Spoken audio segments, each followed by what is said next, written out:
Sir வணக்கம். எப்படி இருக்கீங்க? நல்லா இருக்கேன். எல்லாருக்கும் வணக்கம். நான் உங்க டைரக்டர் அஸ்வத் மாரிமுத்து பேசுறேன். நான் டிராகன்ற படத்தை இயக்கியிருக்கேன்.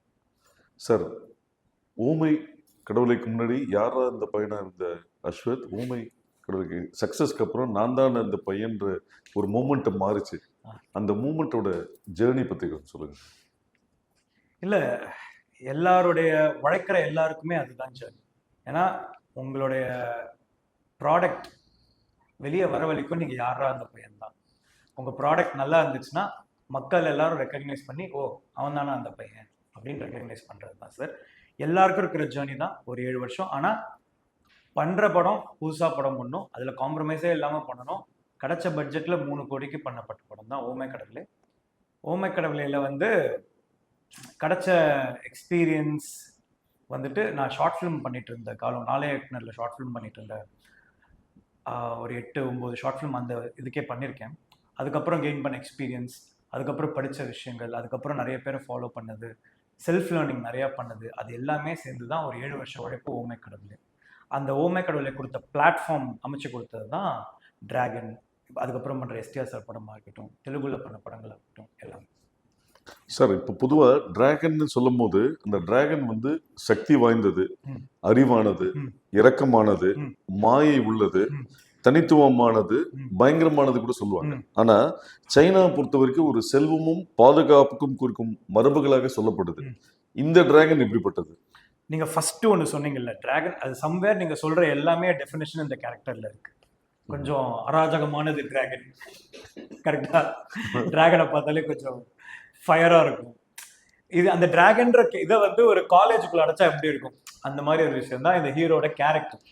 ஒரு ஃப்ளாஸ் நிறைஞ்ச ஒரு இடத்துல என்ன சொல்றது, இப்போ டிராகன் பார்த்தாலே உங்களுக்கு ஒரு அட்டென்ஷன் கிடைக்கும்ல, அந்த மாதிரி இப்போ ஒரு காலேஜில் இருக்கிற ஒரு பையனுக்கு நிக் நேம், இப்போ ஒரு கெத்தான ஒரு பையனுக்கான நிக் நேம் தான் டிராகன். அது ஏன் டிராகன் அப்படின்றது படத்தில் பார்த்து தெரிஞ்சுக்கோங்க. அது ரொம்ப அழகான ஒரு விஷயம், ஆடியன்ஸ் வந்து என்டர்டெயின் ஆகிற மாதிரியான ஒரு விஷயம். அதை நான் பிரேக் பண்ண விரும்பல. பட் அந்த டிராகன்ற பேருக்கு பின்னாடி அது இருக்கு. பட் அந்த டிராகன்ற கேரக்டர் வந்துட்டு ரொம்ப ஒரு ஃபயராக இருக்கணும் அப்படின்றதுனால அந்த பேர்.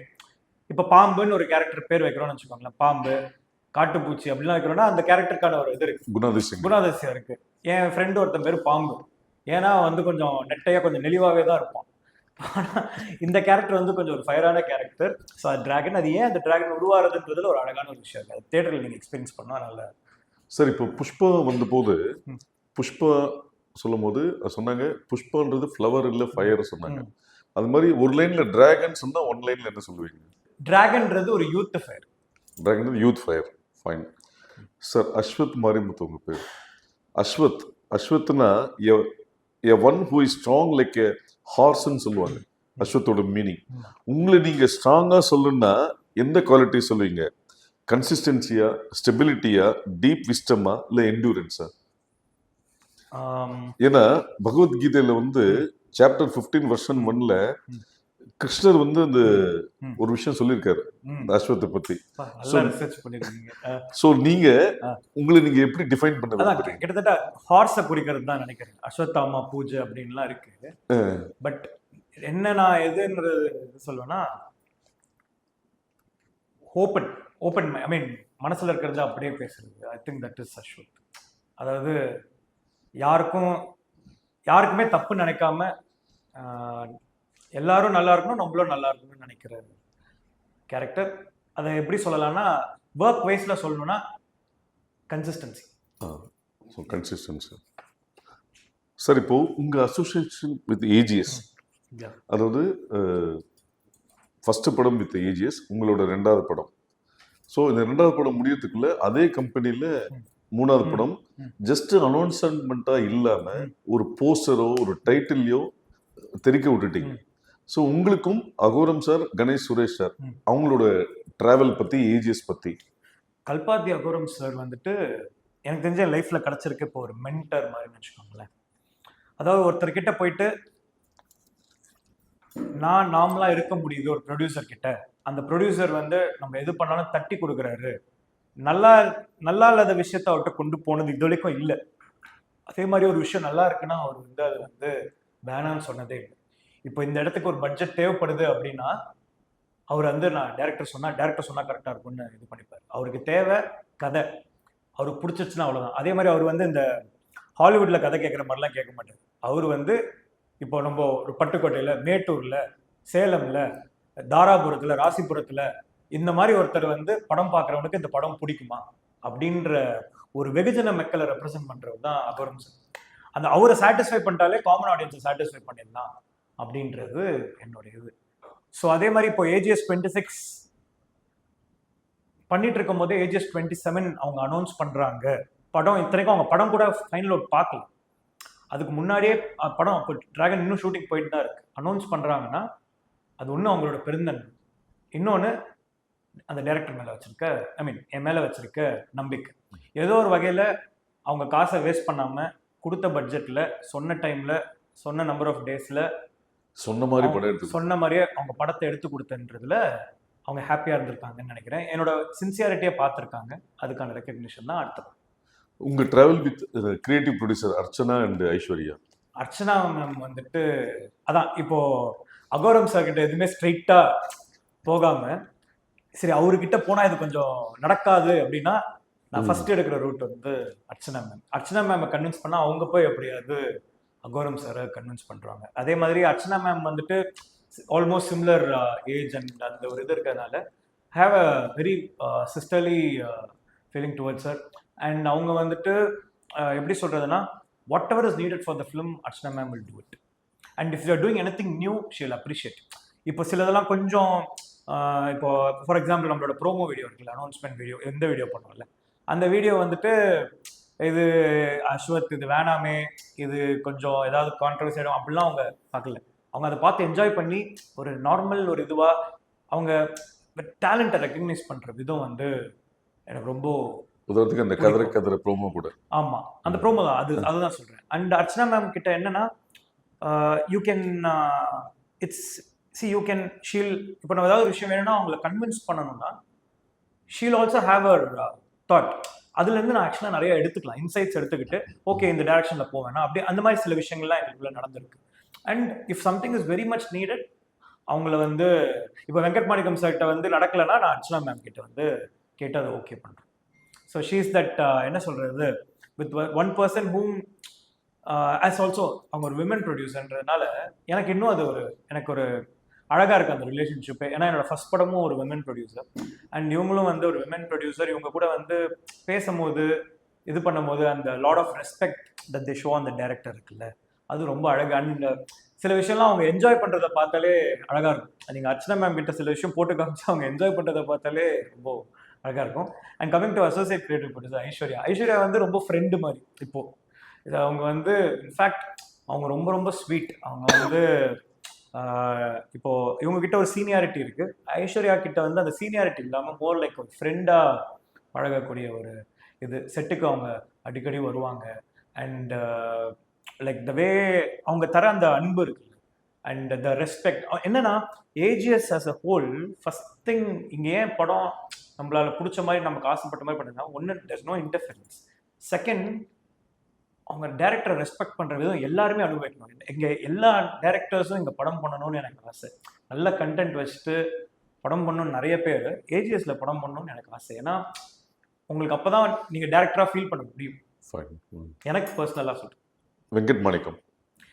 வெங்கட் மாணிக்கம் சார் வந்துட்டு இந்த இவர் ஒருத்தர் இருப்பார் இல்லையா, அதெல்லாம் முடியாது பாட்டு ஒருத்தர் இருப்பார்ல, ஆனால் அவர் இருக்கிறதுனால தான் இந்த ப்ரொடக்ஷன் ஸ்மூத்தாக நடக்குது. ஏன்னா அவர் ஒரு ப்ராப்பர் சினிமா பர்சன். அதே மாதிரி அவரை வந்து ரொம்ப டஃபஸ்டான இதில் வந்து எது வேணுமோ அவர் வந்து நிற்பார். அதே மாதிரி இப்போ நம்மளை பற்றி செட்டில் எடுத்து ப்ரொடியூசர்கிட்ட சொல்றது, இப்போ நம்மளை பற்றி ஆமாம், இப்போ ப்ரொடியூசருக்கு என் மேலே அவ்வளோ ரெஸ்பெக்ட் இருக்குன்னா அது காரணம் வெங்கட் மாணிக்கம். ஏன்னா அவர் தான் செட்டில் ஒரு நாளும் இந்த டேரக்டர் எப்படி நம்மளை வந்து வேஸ்ட் பண்ணாமல் டைம் இது பண்ணுறாரு, ரெஸ்டே எடுக்காமல் ஒர்க் பண்ணுறாரு, அவர் எப்படி வந்து எல்லாரையும் வேலை வாங்குறாரு, எல்லாரையும் எப்படி அன்பா நடத்துறாரு, எல்லாமே ஒரு ப்ரொடக்ஷன் பார்ப்பாங்க. அது எல்லாத்தையுமே எடுத்துட்டு போய் சேர்க்கிற ஒரு தூதுவன் தான் வந்துட்டு ஏஜிஎஸ்க்கு வந்து வெங்கட் மாணிக்கம். பட் அவர் உங்க மேல ஒரு குற்றச்சாட்டு சொன்னாரு. என்ன சொன்னாரு? நீங்க கேரவனுக்கு போறது இல்ல, ஆமா, யாரையும் ரெஸ்ட் எடுக்க விடுறது இல்ல, வேலை வாங்குறது தான் குறியா இருக்காரு, ப்ரொடியூசர்ஸ்க்கு ரொம்ப ஃபேவரா ரொம்ப மாங்குன்னு வேலை செய்யறாருன்னு ஒரு எக்ஸிகியூட்டிவ் ப்ரொடியூசர் ஒரு டைரக்டர் சொல்றதே ஒரு ஆமா, அவர் நல்ல அதை விஷயம். கம்ப்ளைண்டா சொல்லியிருக்க மாட்டாரு. நான் அவர் சொல்ல வந்து அதை வந்து ஒரு அவர் வந்து என்னது இப்படி ஒருத்தர் இருக்கானா அப்படின்னு தான் சொல்லியிருப்பாரு. இல்ல அது ஒரு ஜாலியா சொன்ன ஒரு விஷயம் என்னன்னா டைரக்டர்னால கேரவன் சார்ஜ் இவ்வளவு வேஸ்டா போச்சுன்னாரு. ஏன்னா அவர் கேரவன் கொடுத்து அவர் கேரவனுக்கே போறது இல்ல ஆமா. அப்படின்னு சின்சியர் டு த ஒர்க்ன்றது. இல்ல அப்படிலாம் இல்ல, போய் ட்ரெஸ் சேஞ்ச் பண்றதுக்கு, கொஞ்ச நேரம் ரெஸ்ட் எடுக்கிறதுக்கு எல்லாத்துக்குமே அந்த இதெல்லாம் இருக்கும். பட் என்னன்னா நாங்க பிளான்டா இவ்வளவு டைம்ல தான் படத்தை எடுக்கணும். இப்ப டிராகன் 64 நாள்ல முடிக்க முடிஞ்சது. யூரோப் ஸ்கெடியூல், ஹைதராபாத், அது இதுன்ட்டு இவ்வளவு இருக்கு, ஆக்ஷன் இருக்கு, எல்லாமே இருக்கு, சாங்ஸ் இருக்கு, எல்லாமே இருக்கு. ஆனா எல்லாத்தையும் 60 நாள்ல முடிக்க முடியுதுன்னா அந்த பிளானிங் அண்ட் எக்ஸிகியூஷன் தான். அந்த பிளானிங் கரெக்டா பண்றோம். சி, ஒரு டைரக்டரால பிளான் தான் பண்ண முடியும், ப்ரொடியூசரால அதை எக்ஸிக்யூட் தான் பண்ண முடியும். ஆனா ஆக்டர்ஸ் அதுக்கு கோஆபரேட் பண்ணும்போதும் டீம் அதுக்கு கோஆபரேட் பண்ணும்போது தான் அது இது. ஸோ அது வந்து டைரக்டரோட கிரெடிட் இல்லை, இதுல சின்சியரா இருக்க ஆக்டர்ஸோட கிரெடிட். சார் இப்போ ஆட்டோகிராஃப் வந்த போது ஒரு கனெக்ட் எல்லாருமே ஃபீல் பண்ணாங்க. எங்களோட கதையை எல்லாரும் சேரன் எடுத்துட்டாருன்னு சொன்னாங்க. சமீபத்தில் வந்து ஒரு பார்க்கிங் ஆகட்டும், குட் நைட் ஆகட்டும், அந்த கனெக்ட் எல்லாரையும் கனெக்ட் ஆச்சு. ஸோ டிராகனோட ட்ரெய்லரை பார்த்துட்டு 2 விதமான விஷயங்கள் இருந்தது. நிறைய ஸ்டூடெண்ட்ஸ் சொன்னாங்க என்னன்னா எங்க கதையை அவர் எடுத்துட்டாரு அப்படின்ற ஒரு விஷயம் சொன்னாங்க. இன்னும் சில பேர் வந்து எங்க காலேஜ்ல நடந்த விஷயம் அப்படின்ற மாதிரியான ஒரு விஷயம் இருந்தது. இந்த கனெக்ட் வந்து எப்படி நடந்தது சார்? அது ஒன்றும் இல்லை சார். இப்போ நான் ஓமே கடவுளை பண்ணும்போது நிறைய பேர் வந்து அதை வந்து என் வாழ்க்கையை நீங்கள் அப்படியே படமாக எடுத்திருக்கீங்க அப்படின்னு சொன்னாங்க. 1-2 பேர் என் கதையே ஒரு தூக்கிட்டாரு அப்படின்லாம் கூட அதை தப்பாக யூஸ் பண்ணிக்கணும்னு நினச்சவங்க அப்படி சொல்லியிருக்காங்க. எக்கச்சக்க பேர் என் வாழ்க்கையில் நடந்த இப்போ அப்படியே இது பண்ணியிருக்கீங்க பிரதர் அப்படின்னு சொல்லிட்டு என் கையை பிடிச்சி அழுதவங்களும் இருக்காங்க, என்னை கட்டி பிடிச்சிட்டு பாராட்டினவங்க நிறைய பேர் இருக்காங்க. அது ஒன்றும் இல்லை, நம்ம எல்லாம் மனிதர்கள், நம்ம எல்லாரும் ஒரே எமோஷன்ஸ் தான் கோ த்ரூ பண்றோம். நம்ம சொல்ற அந்த எமோஷன் வந்துட்டு எல்லாருக்கும் போய் சேருது அப்படின்னு தான். ஒன்றும் இல்லை, ஒரு டைட்டானிக்னு ஒரு படம், அதுல வந்து ஜாக்கு, நான் வந்து நெல்லிக்குப்போன்னு ஒரு இடத்துல இருக்கேன், எங்க அம்மா முனிசிபல் கமிஷனரா இருந்தாங்க, இப்போ அங்கதான் இருக்காங்க அந்த இடத்துல.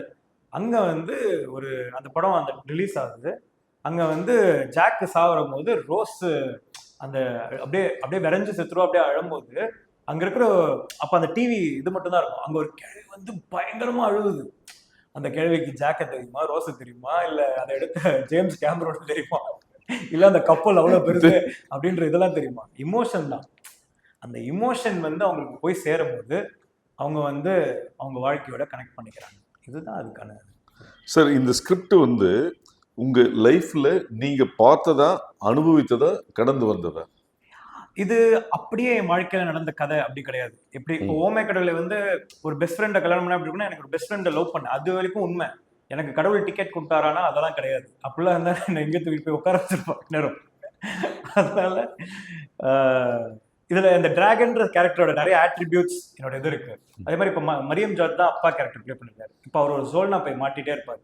அது ஒரிஜினல் எங்க அப்பாவோட சோல்னா போய் அதை எடுத்துட்டு வந்து இந்த படத்துல வச்சிருக்கேன்.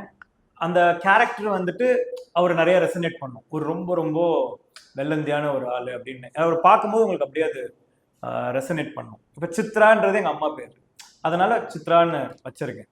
இப்போ ஃப்ரெண்ட்ஸ் இந்த கேங் இருக்கும் இல்லையா, அதுல ஒருத்தன் பேர் அன்பு, பாம்பு, இவங்கெல்லாம் வந்து அப்படியே இந்த பேச்சுலர் ரூம் மாதிரி கிரியேட் பண்ணி கண்டென்ட் வேற போயிட்டே இருக்கும். பட் இந்த நம்ம லைஃபோட நம்ம பார்த்த விஷயங்களோட அதை இது பண்ணும்போது, இப்போ நான் ட்ரிப்ளிகேன்ல தான் பிறந்தேன். ட்ரிப்ளிகேன்லயே அதே இடத்துல அதே லொகேஷன்லயே இந்த படத்தை ஷூட் பண்ணி. ஸோ இந்த மாதிரி சில நுவான்சஸ், அந்த ட்ரைட்ஸ் அதெல்லாம் வந்து டிராகனுக்கு இருக்கும். ஆனா மொத்தமா இது டிராகன் வந்து அப்படி இருந்தா எனக்கு தூக்கி போய் இங்க உள்ள வச்சிருவாங்க. சார், இந்த ஜார்ஜ் மரியம் மாதிரி ஒரு அப்பா கேரக்டரை நீங்க சந்திச்சிருக்கீங்களா சார்? எங்க அப்பா அம்மாவோட மிக்ஸ் தான் ஜார்ஜ் மரியம். நீங்க படம் பார்க்கும்போது யூஸ்வலா படம் எடுப்பாங்க சார், எப்படி எடுப்பாங்கன்னா அவங்க படத்துல அவங்க பட்ட கஷ்டத்தை வந்து படத்துல படமா எடுத்திருப்பாங்க. ஆனா நான் மற்றவங்களை எப்படி கஷ்டப்படுத்திருக்கேன்றத படமா எடுத்திருக்கேன். அது வந்து டிராகன் வந்து உங்களோட 10 வருஷ கனவுன்னு ஒரு விஷயம் சமீபத்தில் சொல்லப்பட்டது. இந்த பாரதியார் சொன்ன மாதிரி கனவு மெய்ப்பட வேண்டும்ன்ற மாதிரி உங்க கனவு வந்து 21ஆம் தேதி மெய்ப்பட போகுது. அது நீங்க எப்படி? இல்ல, கனவு மெய்ப்பட்டுடுச்சு சார். அது ஒரு ஃபர்ஸ்ட் படத்துல பட்டு 21ஆம் தேதி வர்றது வந்து படம் ரிலீஸ் ஆகி மக்கள் எப்படி அதை ரிசீவ் பண்ண போறாங்க. ஆனா நாங்க 2 பேரும் சேர்ந்து படம் பண்ணணும், அது ஒரு ப்ரொடியூசர் ப்ரொடியூஸ் பண்ணணும், அது இவ்வளவு இந்த பொருள் செலவுல அது எல்லாம் நினைச்ச மாதிரி ஒரு படத்தை எடுக்கிறதுக்கு அமைச்சு கொடுத்தது வந்து இறைவனுக்கு நன்றி. நாங்க பார்த்த வேலைக்கு இதுக்கு முன்னாடி வேலை பார்த்ததுக்கு நன்றி. அவ்வளவுதான். சார் ஓமை கடவுளையில் வந்து ஒரு முக்கியமான டைலாக் வந்து உங்களுக்கு சொன்னா புரியாது சார். ஆமா ஸோ இப்போ இந்த டிராகன்லையுமே அது ரிப்பீட் ஆமா ஆகுது. ஆமா ஸோ இது எதுக்குண்டான லீட்? அஸ்வத் மாரிமுத்துவோட சினிமாட்டிக் யூனிவர்ஸா கன்வெர்ட் பண்ணதுக்கு உண்டான லீடா? இல்ல அந்த மாதிரி எல்லாம் இல்லை சார். இது வந்து அந்த உனக்கு சொன்னா புரியாது சார், ரொம்ப ஃபேமஸான ஒரு இது. அதே மாதிரி அந்த சுச்சுவேஷன்ல அந்த ஹீரோ அந்த இடத்துல சொல்றதுக்கு ஒரு டயலாக் வேணும். ஏன்னா அந்த மாதிரி இப்போ அவன் கடவுளை பார்த்து திரும்பி வரான், ஏன் அவன் பைத்தியம் மாதிரி பண்றான், ஏய் ஏன்டா அப்படி பண்ற அப்படிங்கும்போது சொன்னா புரியாது சார் அப்படின்ட்டு அந்த படத்துல இருக்கும். ஆனா இப்போ இந்த படத்துல ஹீரோக்கு ஒரு விஷயம் நடக்குது, அது வந்து நடக்கிறதுனால அவன் அப்படி ரியாக்ட் பண்றான், அப்படியே கத்துறான், பைத்தியம் மாதிரி அப்படி கத்துறான். அப்போ அதை பார்த்துட்டு இருக்க கௌதம் மேனன் சார், ஏய் என்னடா ஆச்சு, ஏன்டா இப்படி பண்ற, அந்த இடத்துக்கு சம்மந்தம் இல்லாம பண்றான் சார். அது உங்களுக்கு சொன்னா புரியாது சார். ஏன்னா அவர்கிட்ட சொல்ல முடியாது அது ஏன்ட்டு. நான் கடவுள்கிட்ட டிக்கெட் வாங்கிட்டு வந்திருக்கேன்றத சொல்ல முடியாதோ அதே மாதிரி இங்க சொல்ல முடியாது அது ஏன்னு. அதனாலதான் உங்களுக்கு சொன்னா புரியாது சார். என் கதைகள் அது வர்றதுனால அந்த டைலாக் வருது. இன்னொன்னு இன்டென்ஷனலா தான் அந்த டைலாக் வச்சேன். இப்போ எப்படி கேர்லி ஹேர் வந்து எனக்கு ரொம்ப பிடிக்குமோ அந்த டைலாக் வந்து எனக்கு ரொம்ப பிடிச்ச வருது. அதோட இந்த படத்துல பண்ணி, ஆனா ட்ரெய்லர் எடிட்ல வச்சது வந்து எடிட்டருடைய வேலை. சார் விஜய், சித்து, அஷ்ரத் இந்த ஃப்ரேம்ல வந்ததுக்கு உண்டான காரணம் என்ன? கதையின் களமா இல்ல அவங்க சோஷியல் மீடியால ரொம்ப பாப்புலர் இருக்கிறதுனால அந்த ஆடியன்ஸை டார்கெட் பண்றதுனால? இல்லை சார், அவங்க ரெண்டு பேருமே வந்துட்டு அவங்க ஒரு 200K வியூஸ் விஜய் சித்து வ்ளாக்ஸ் இருக்கும் போதே அவங்க ஃபேன் ஆகி, இன்ஃபேக்ட் நான் கொஞ்சம் டவுனாக இருக்கும்போது அவங்க வீடியோஸ் பார்த்து நான் ரொம்ப ஹாப்பி ஆகி அவங்க ரெண்டு பேருக்கும் ரீச் அவுட் பண்ணி எனக்கு நீங்கள் படத்தில் நடிக்கணும்னு சொல்லிட்டேன் சார். அண்ட் இப்போ அவங்க ரெண்டு பேரும் கவுண்டமணி செந்தில் மாதிரி இந்த படத்துக்கு அவங்க வந்து அவங்கள வச்சா இது அந்த மாதிரி இது பண்ணல சார். அவங்க ரெண்டு பேரும் ஆக்டர்ஸாக இந்த படத்தில் யூஸ் பண்ணியிருக்கேன். ஏன்னா அவங்க ரெண்டு பேரோட டேலண்ட் எனக்கு பிடிக்கும் அப்படின்னு சொல்லிட்டு. அதே மாதிரி விஜய் சித்துலாம் அதே மாதிரி அவங்களும் யூடியூப்லேருந்து வரும்போது ஒரு மைண்ட் செட் விடுவாங்க, எக்ஸ்ட்ரா டைலாக் போடலாமா, அதெல்லாம் இல்லை. இங்கே என்ன சொல்கிறோமோ இதுதான் டைலாக் அப்படின்றது அது விஜய் சித்துக்கு வந்த ஃபர்ஸ்ட் நாள் தெரிஞ்சிச்சு. அதனால் அவர் போயிட்டு அர்ஷத் கிட்ட, டே எக்ஸ்ட்ரா டைலாக் போடுறேன் அது இதுலாம் இது பண்ணாத, அந்த ஆள் கொஞ்சம் ஒரு மாதிரி என்ன வேணுமோ அது மட்டும்தான் எடுப்பான் அப்படின்னு சொல்லி அவங்க ரெண்டு பேருமே இது சார். அதே மாதிரி அவங்க இதுக்கப்புறம் வேற எந்த படம் பெருசாக நடிக்கல சார். அதுலேயே உங்களுக்கு தெரிஞ்சிருக்கும் அவங்க இன்டென்ஷன் வந்து இந்த ஆள் நம்ம இதுக்கெல்லாம் முன்னாடி நம்மளுக்கு பிடிச்சி வந்தால் அவனுக்கு நம்ம இந்த படம் பண்ணணும் அப்படின்னு சொல்லிட்டு தான் விஜய் சித்துமேனா நம்ம படத்தில் நடிச்சாங்க சார். Fine sir. இப்போ பிரதீப் வந்து டைரக்டராக இன்ட்ரடியூஸ் ஆகி ஹீரோவாக மாறினாரு. ஆனால் அஸ்வத் டைரக்டராக தான் வந்தார், டிராகன்ல நடிக்கிறாரு. ஸோ நெக்ஸ்ட் டிரான்சிஷன் ஹீரோவா? அதெல்லாம் இல்லை சார். நான் வந்து சூழ்நிலை காரணத்தினால தான் இந்த படத்தில் நடிக்க வேண்டியதாக போச்சு. அண்ட் படத்தோட லாஸ்ட் டே அதுதான். ஆக்சுவலாக வேற ஒரு ஆக்டர் நடிக்கிறதா இருந்தது, ஆனால் ஒரு சில சுச்சுவேஷன்ஸ்னால அவரால் அதை பண்ண முடியல. இப்போ அந்த டைமில் தான் அந்த ப்ரோமோ வீடியோ ரிலீஸ் ஆகிருந்தது. அதனால என் டீம் பிரதீப் எல்லாருமே ப்ரோ நீங்களே அதை பண்ணிட்டீங்கன்னு கன்வின்ஸ் பண்ணதுனால அந்த கேரக்டர் நான் பண்ணேன். மற்றபடி நடிக்கிற இதெல்லாம் இல்லை சார். பட் யாராவது நான் ரொம்ப நம்புறவங்க நிஜமாலே நான் வேணும்னு கேட்டாங்கன்னா போய் நடிச்சு கொடுத்துட்டு வருவேன் சார். Super sir. இல்லை மிஷ்கின் வந்து ஒரு டைலாக் சொல்லியிருப்பாரு, இந்த காலேஜ் லைஃப்ல வந்து இவன் கெத்தா இருப்பான், ஆனா இதே டோன்ல வெளில போனா ஒரு நாய் கூட மதிக்காது என்பது. அதோட வீரியத்துக்கு என்ன காரணம், எதோட பாதிப்பு அது? என் லைஃப்லயே நடந்திருக்கு சார். நான் காலேஜில் இருக்கும்போது எல்லாரும் எனக்கு கெத்தா பார்ப்பாங்க, என் கூட நிறைய பேர் இருப்பாங்க, நிறைய பேர் என் கூட ஃப்ரெண்ட்ஸாக இருந்தால் பெரிய தெருவுலாம் இருப்பாங்க. ஆனால் காலேஜ் விட்டு வெளியே போனால் எனக்கு ஒரு 2-3 ஃப்ரெண்ட்ஸ் எங்கே இருந்தாங்களோ அவனுக்கு மட்டும்தான் அப்படியே என்னை பார்த்துக்கிட்டு அவனுக்கு இருந்தானுங்க. பட் வெளியே வரும்போது தான் ரியாலிட்டி புரிஞ்சுது. காலேஜ் விட்டு வெளியே காலேஜுக்குள்ளே நீங்கள் எவ்வளோ பெரிய இந்த இதெல்லாம் பண்ணாலுமே வெளியே அந்த ரியாலிட்டியை ஃபேஸ் பண்ணும்போது தான் நம்ம எவ்வளோ பெரிய ஜீரோன்றது தெரியும். என்னால் அதை ஃபீல் பண்ண முடிஞ்சது. அதுதான் இந்த கேரக்டரில் நான் அப்படியே அதை ஸ்ட்ராங்காக சொல்லியிருக்கேன் சார். இந்த உங்களோட ஃபர்ஸ்ட் படமாகட்டும் இந்த படமாகட்டும், இந்த ட்ரெய்லரில் வச்சு ஒரு விஷயம் என்ன ஜட்ஜ் பண்ணாங்கன்னா, இதில் வந்து விஷுவல் ட்ரீட் இருக்கு, கனெக்டிவிட்டி இருக்கு. அதை மீறி இந்த படத்தோட வசனங்கள் வந்து ரொம்ப பாதிப்பை ஏற்படுத்துதுன்றது ஓவராலா சொல்லப்பட்ட ஒரு விஷயம். எந்த இன்னைக்கு இருக்கிற ட்ரெண்ட் வந்து ஒரு செலிபிரிட்டி வச்சு ட்வீட் பண்ணணும் அப்படின்னு, அது இல்லாம ஆர்கானிக்கா ரிலீஸ் அந்த 10 hours பெரிய லெவல்ல ரீச் ஆச்சு. இதுல குறிப்பிட்ட நிறைய பேர் சொல்ற விஷயங்கள் என்னன்னா, அந்த ஜார்ஜ் அவர் சொல்றாரு, என்கிட்ட சம்பளம் வாங்கிட்டு என்கிட்ட நீ சித்து சொல்லுவாரு கொடுக்குற, இதுதான்டா முதல் டைம் பாக்குறேன் அப்படின்றது உண்டு. ஆனா நீ நல்ல லவரா இருக்கலாம், ஆனா என் நல்ல லைஃப் பார்ட்னரா இருக்க முடியாது. அது ஒரு விஷயம் அங்க ஜோல்ட்டாச்சு. ரீசன் கேட்டபோது நீ ஒரு ஃபெயிலியர் ராகவன் அப்படின்னு ஒரு விஷயம் வந்தது. அப்புறம் அவர் சொல்லுவார், கையாடு சொல்ல, நான் தப்பா முடிவு எடுத்துட்டேன் போது உங்க கேரக்டர் வந்து தப்பு பண்றதுனால ஒரு தப்பு லைஃப் மாறுதுன்னா தப்பு இல்லைன்னு சொல்றீங்க. ஸோ இது என்ன கன்வின்ஸ் பண்ண வரீங்க? நான் எதுவுமே இது படத்தோட போக்கில் வர டைலாக்ஸ். பட் அந்த டைலாக் இருக்கு இல்லையா, ஒரு தப்பு பண்றதுனால லைஃப் டைம் ஆகணும்னா அந்த தப்பு பண்றது தப்பே இல்லை அப்படின்ற கொஸ்டினை நான் மக்கள் கிட்ட வைக்கிறேன். அது கரெக்டா இல்லையான்றது. ஆனா அது கிடையாது. நம்ம பண்ற தப்பு நம்மளை திருப்பி திருப்பி துரத்தி அடிக்கும் அப்படின்றது தான் நான் சொல்ல விரும்புகிறேன். அப்புறம் இந்த ஒரு லவ் ஃபெயிலியர் ஆனோடனே ஸ்னேகா கேரக்டர் சொல்லுது நீங்க போதையே உன் லைஃப் ஸ்னேகா ஸ்னேகா கேரக்டர் சொல்லுங்க இதுல வந்து உன் லைஃப் கெடுத்துக்காத உனக்குன்னு ஒரு லைஃப் இருக்குன்ற போது ஸோ லவ் ஃபெயிலியர்னாலே அது போதைக்கு தான் போவான்ற மாதிரியான ஒரு விஷயம் இருக்கா? அப்படி இல்லை சார். ஃபெயிலியர்ன்றது நம்ம லைஃப்ல ஹீரோக்கு அந்த இடத்துல ஒரு விஷயம் நடக்கும், உங்களை நீங்களே அழிச்சுக்காம லைஃப்ல சக்சஸ்ஃபுல்லா வழியை பாருங்க அப்படின்ட்டு நம்ம டவுன்ல இருக்கும்போது வேற யாரோ ஒருத்தங்க நம்ம லைஃப்ல சொல்லியிருப்பாங்க, உங்களுக்கு சொல்லியிருப்பாங்க, பார்க்குற ஆடியன்ஸ்க்கு சொல்லியிருப்பாங்க, ஏன்னா உன்னே நீயே அடிச்சுக்கிற நம்ம அப்பா அம்மா சொல்லியிருப்பாங்க. இந்த படத்துல ஒரு டாக்டர் கேரக்டர் வந்து அவனுக்கு சொல்லுது. அதுதான் அதை வந்து ஸ்னேகா மேம் மாதிரி ஒருத்தவங்க சொல்லும் போது ஏன் அது அழகா இருக்கும்னா, ஏன் அவங்களை போட்டு நான் அந்த கேரக்டருக்கு கெஸ்ட் அப்பியரன்ஸா ஒரு விமன் ரொம்ப அழகானவங்க, அவங்களும் லைஃப்ல லவ் இதெல்லாம் பார்த்துட்டு வந்திருப்பாங்க. அவங்க எக்ஸ்பீரியன்ஸை வச்சு தம்பி இதெல்லாம் நாங்களும் பார்த்துருக்கோம், ஆனா எக்ஸ்பீரியன்ஸ்ல ஒன்று சொல்றேன் கேளு, கன்வின்சிங்கா இருக்கும். அதை ஸ்னேகா மேம் மாதிரி ஒருத்தங்க பண்ணும்போது ரொம்ப கன்வின்சிங்கா இருக்கும் அப்படின்றதுனால தான் அது லைக் அவங்க எக்ஸ்பீரியன்ஸ் பேசணுன்றது தான் அந்த கேரக்டர். பிரதீப் என்ன சொல்றாரு ஒரு சைட்ல, நல்ல பையனா இருந்தா நல்லா பிடிச்சா பொண்ணுங்களுக்கு பிடிக்கும்ன்றது பொய்ன்றாரு, ஆனா ஓப்பனிங்ல பேட் பாய்ஸ் தான் எனக்கு பிடிக்கும் அப்படின்றாரு. ஸோ டிராகன் என்ன சொல்ல வருது? ஒன்றும் இல்லை சார், ஒரு ஒரு காலகட்டங்களில் நம்மளோட ப்ரையாரிட்டிஸ் மாறும். ஒரு ஸ்கூல்ல இருந்து காலேஜ் போறவங்களுக்கு வந்துட்டு எனக்கு ஒரு பேட் பாய் தான் வேணும், அப்பதான் ஒரு காலேஜ் போகும்போது கெத்தா இருக்கும்னு தோணும். ஆனா காலேஜ் விட்டு வெளியே வந்ததுக்கு அப்புறமா திருப்பி லைஃப்ல செட்டில் ஆன ஒருத்தனா இருக்கணும்னு பார்ப்பாங்க. சேஃபா செக்யூரா இருக்கும். They'll feel secure, safe and everything. இதெல்லாம் நீங்க கனெக்ட் பண்ணி பார்த்தீங்கனாலே உங்களுக்கு புரிஞ்சிடும் ஒரு மாதிரி நான் என்ன சொல்ல வரேன் அப்படின்றது. அண்ட் தத்துவங்களும் இதுவும் அந்தந்த பீரியடுக்கு தான் சார் ஒரு மாதிரி இருக்கும். நம்மளுக்கு இப்போ நம்மளோட வயசுல 10 வயசு மூட்டவங்க இருக்காங்க, அவங்க சொல்றாங்கன்னா ஐயே பூமர் அப்படின்னு, ஆனா அது அவங்க அனுபவத்துல சொல்றாங்க. சரியா?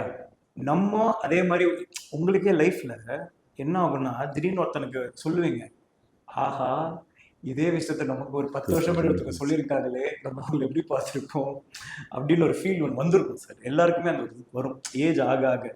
அந்த மாதிரியான விஷயம் தான் சார்.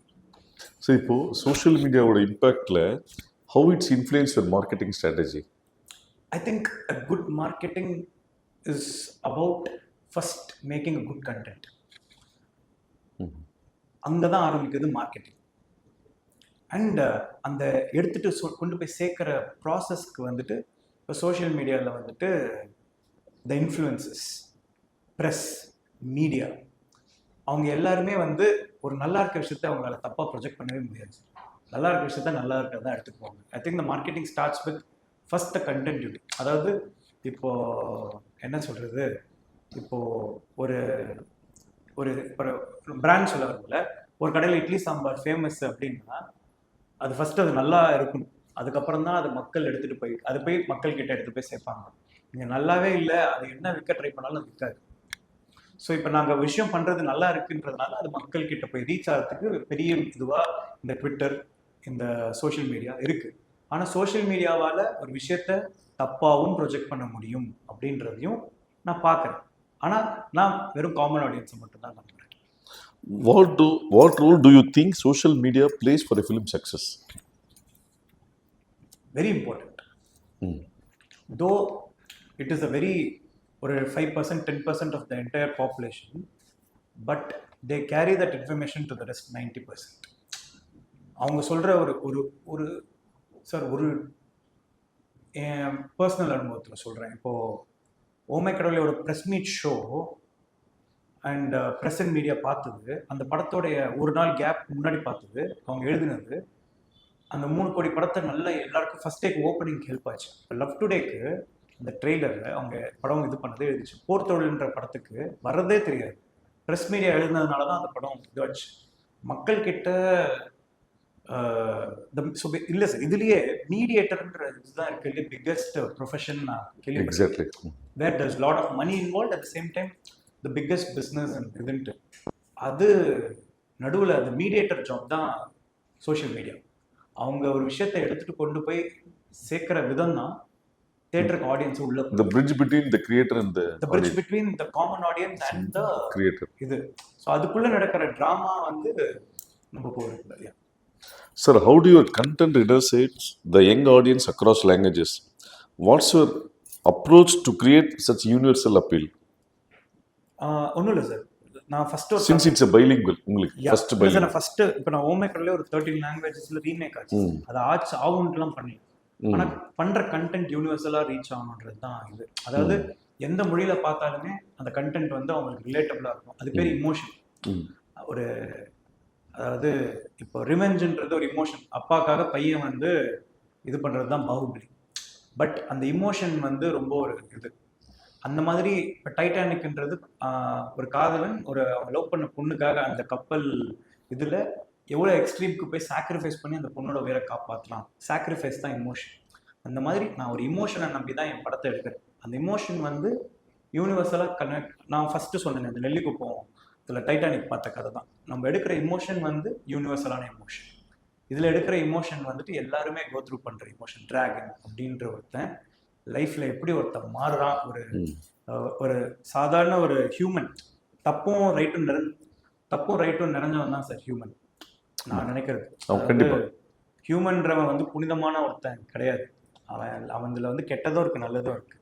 ஆனா ஒரு பாயிண்ட்ல வந்து அவன் ஒரு ஹீரோவா மாறும்.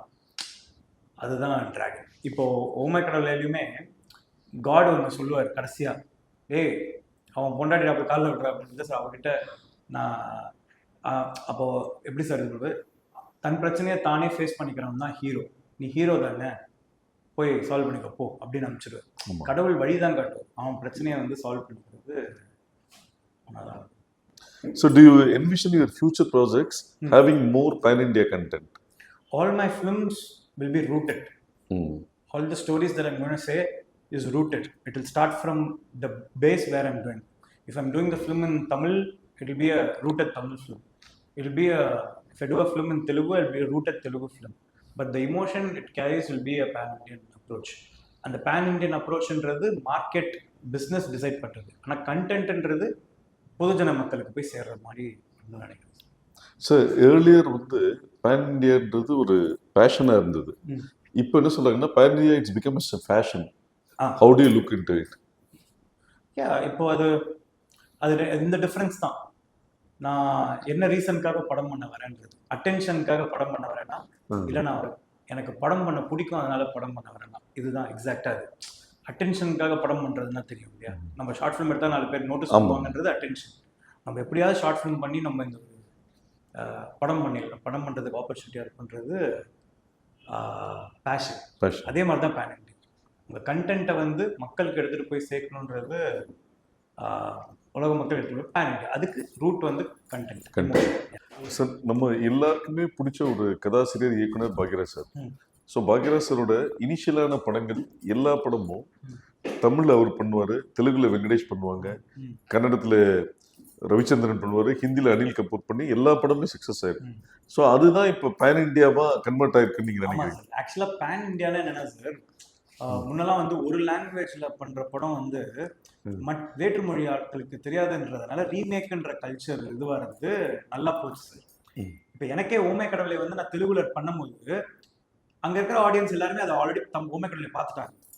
அதுவும் அவங்க ஆக்டர்ஸோட பார்க்கும்போது என்ஜாய் பண்றாங்க. தவிர ஒரு டேரக்டரா நம்மளுக்கு எந்த விதமான ஒரு இதுவுமே இல்லை. இவர் ஓமை கடவுளை படம் தானே இதுல என்ன இருக்கு அப்படின்னு தான். And also all the stars all the people. இப்போ நான் டு பி ஹானஸ்ட் நான் கில்லி வந்து கில்லியா பார்த்தேன் சார். தர்லி சார், விஜய் சார் ஒக்கடுன்னு ஒரு படம் வந்திருக்குன்னு எனக்கு தெரியாது அப்போ. பட் இப்போ வந்து உலகம் மாறிடுச்சு. இப்போ மலையாளத்துல ஒரு சின்ன படம் ரொம்ப நல்லா இருக்கு. நானே ரைஃபிள் கிளப்னு ஒரு படம் பயங்கரமா இருந்துச்சு.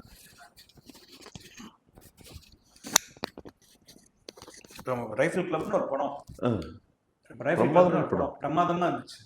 இப்போ இதை வந்து ரீமேக் பண்ணணுமா அப்படின்ற ஒரு கொஸ்டின் எல்லாருக்கும் வருது. இப்போ பேன் இண்டியா அப்படின்றது வந்து அங்கேருந்து ஒரு ஆர்டிஸ்ட் இங்கேருந்து ஒரு ஆர்டிஸ்ட் போடுறது இல்லை. Content pan India. Bhagyaraj sir வந்து pan Indian director, Balachander sir pan Indian director, Mani Ratnam sir of course pan Indian, Shankar sir of course.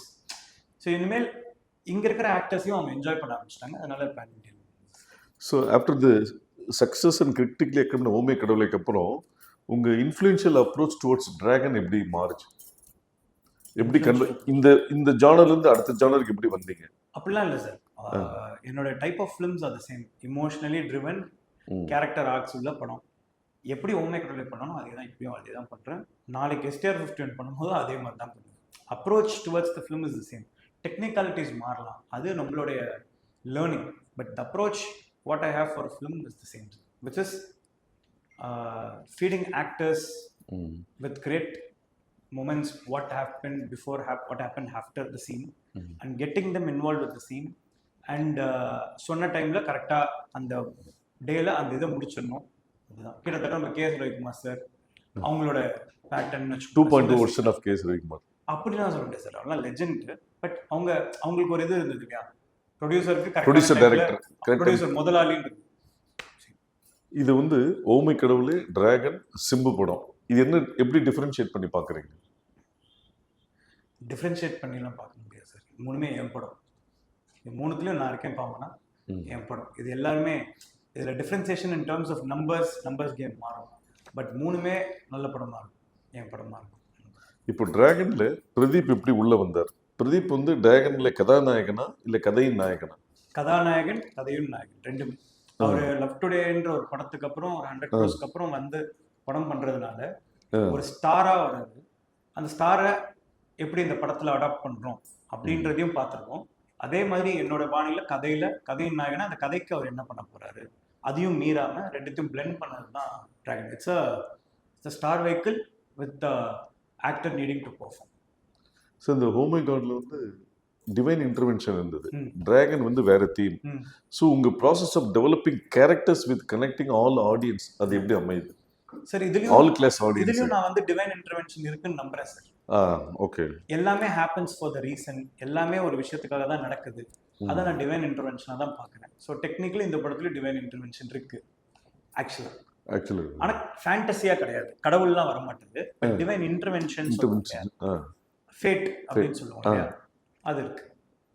Sir ஆர்டிஸ்டிக்கோட விஷனையும் ஆடியன்ஸோட எக்ஸ்பெக்டேஷனும் எப்படி பேலன்ஸ் பண்றீங்க? ஆர்டிஸ்டிக்கோட விஷன் அதுவும் ஆடியன்ஸோட எக்ஸ்பெக்டேஷன்ஸ் அது எப்படி பேலன்ஸ் பண்றீங்க? என்னோட ஃபர்ஸ்ட் இது வந்து நான் ஆடியன்ஸை கேட்டர் பண்ணணும் தியேட்டர்ல அப்படின்னு படம் எடுக்கிறேன் சார். அண்ட் பேசிக்ஸ் ஆஃப் ஃபிலிம் மேக்கிங்கை ப்ராப்பரா பண்றேன்னு நினைக்கிறேன். விச் இஸ் அதாவது நம்ம பண்ற சீன் பார்க்குறவங்களுக்கு ரிசீவ் ஆகும். நான் மக்கள், ஆடியன்ஸ், ஆர்ட் அப்படின்னு பிரித்து பார்க்கல. நான் பண்ணுற ஒரு சீன் அது மக்கள் வந்து என்ஜாய் பண்ணணும்னு பார்க்குறேன். ஸோ அங்கேயே அந்த பேலன்ஸ் பிட்வீன் ஆர்டிஸ்டிக் அண்ட் இது, because I'm keeping people in mind while doing a scene that I want. So அதனால் அது ரெண்டுமே பிளெண்ட் ஆகிற இடம் அதுதான் சார். ஸோ நான் வந்து எனக்கு ஆர்டிஸ்டிக் அப்படின்றது இப்போ ஷின்லெஸ் லிஸ்ட் என்னை பொறுத்த வரைக்கும் ஆர்டிஸ்டிக் படம் தான் சார். என்னை பொறுத்த வரைக்கும் இப்போது RRR is also an artistic film ஒன்று, ஏஸ்தட்டிக் இது. ஸோ ஆர்ட்ன்றது என்ன அப்படின்றது எனக்கு எக்ஸாக்டா எனக்கு என் புரிதலுக்கு இல்லை சார். பட் என்னோட இது வந்து என்னோட எண்ட் யூசர்ஸ் வந்து காசு கொடுத்து வர மக்கள், அவங்களுக்கு ரசனையோட பண்ணணும். ஆனா நம்ம சொல்ற விஷயத்த ரசனையா சொல்லணும். உங்க விஷன் படி தமிழ் சினிமா இன்னும் நெக்ஸ்ட் 5 இயர்ஸ்ல எப்படி இருக்கும்னு நினைக்கிறீங்க? தெரியலையே சார் எனக்கு. நீங்க பார்த்ததுக்கும் இப்ப கடந்து வந்ததுக்கும் every year it's evolving sir. And if it's going towards the, இப்போ ஒரு பீரியட்ல இப்போ பாலிவுட் நம்ம we all looked up to Bollywood. அது எப்படி ஒரு எக்ஸாம்பிள் சொல்லலாம்னா, இப்போ யஷ் சோப்ரா ஃபிலிம்ஸ் ப்ரொடியூஸ் பண்ணும்போது அங்கே வந்து வெஸ்டர்னைசேஷன் அப்போ நம்ம ஊரில் வரல. ஸோ நம்ம வந்துட்டு ஃபாரின்ல நடக்கிற கதைகள், தில்வாலே, DDLJ, அதுக்கப்புறமா குச் குச் ஹோதா ஹே, கல்வோனா ஹோ, இதெல்லாம் நம்ம வந்து இது பண்ணுவோம். அந்த வெஸ்டர்னைசேஷன் அவங்க இதில் இருக்கும். ஸோ உங்களுக்கு அது ஃபேசினேஷனாக இருந்தது. இப்போ வந்து வெஸ்டர்னைசேஷன் வந்து இந்தியாவுக்குள்ள வந்து இந்தியாவே வந்து கொஞ்சம் ஃபாரின் மாதிரி ஆயிடுச்சு இன் டர்ம்ஸ் ஆஃப் அர்பன் கல்ச்சர்லி எல்லாமே. அப்போ வந்து நம்மளுக்கு அது மேலே இருக்கிற ஃபேசினேஷன் கொஞ்சம் கம்மியாக ஆரம்பிச்சிச்சு. இந்த ஃபாரின் சாங்கு இது அது மேலாம் அங்கே நடக்கிற கதைகள். ஸோ இப்போ புஷ்பா மாதிரி படங்கள் வரும்போது ரூட்டடான படங்கள், கதைகள், ரூட்டடான ஹீரோஸ், அந்த இது வந்து இப்போ ஃபேசினேட்டிங்காக இருக்கு. யஷ் மாதிரி ஒரு KGF மாதிரி ஒரு இது ஃபேசினேட்டிங்காக இருக்கு. ஏன்னா ஒரு ஃப்ளாடான ஒரு ஹீரோ, அவனுடைய இது அது பேசிக்காக அவங்களாம் வந்து ஹீரோவை மாறுறாங்க, ஃப்ளாஸை வந்து ஹீரோ வச்சுக்கலாம், இந்த மாதிரி மாறுது. ஸோ ஒரு இண்டஸ்ட்ரி ஒரு டைம்ல வந்து பீக் அடிக்குது. இப்போ பாலிவுட் ஒரு டைம் பீக் அடிச்சதுன்னா இப்போ தெலுங்கு இண்டஸ்ட்ரி வந்து peak. Kannada from nowhere they came in to the scene and அவங்க வந்து இப்போ பயங்கர பீக் அடிக்கிறாங்க. They making global numbers and every thing.